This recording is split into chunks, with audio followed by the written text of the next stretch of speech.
So, tuturuan po kayo kung paano magpalito ng, nabawa yung alignment ng gulong nyo, lalo na itong toe in, toe out ko nung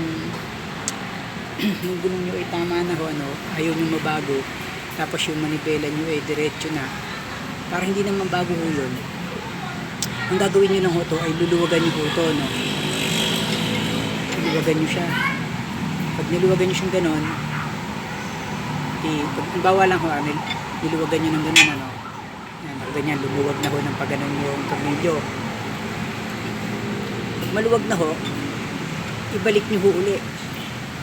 Halimbawa, tumayo na ng ganyan, ano? Wala lang ako sa dalang ano ho, tripod.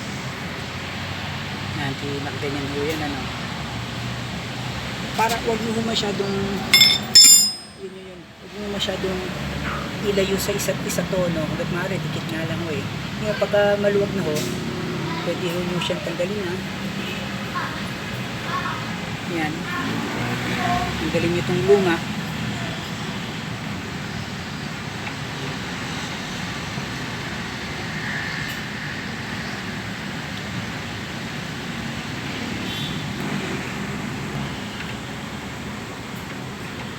Yan. Tapos gamit itong bago, pero bago nyo hulag yan, kuhaw muna kayo ng grasa. Kuha kayo ng grasa dito, wala ko siyang grasa. Yan, lagyan nyo ng grasa na, no? Para saan ho to? Para ho yung future na pagtanggal nyo ay madali, ano? Yan. Pero lagyan nyo.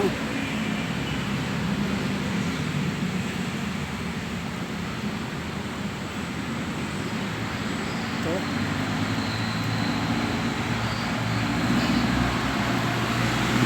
Yan. Tapos, jadi kakabit nyo itong bago, no? Yan, i-screwin nyo lang siya.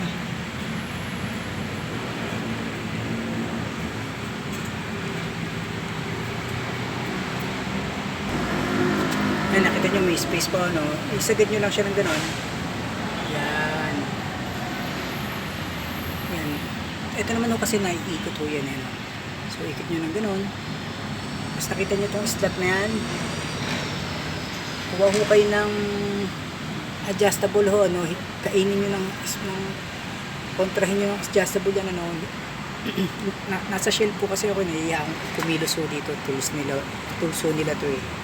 Tapos saka nyo higpitan to, no? Kontrahin nyo. Tapos saka nyo higpitan to.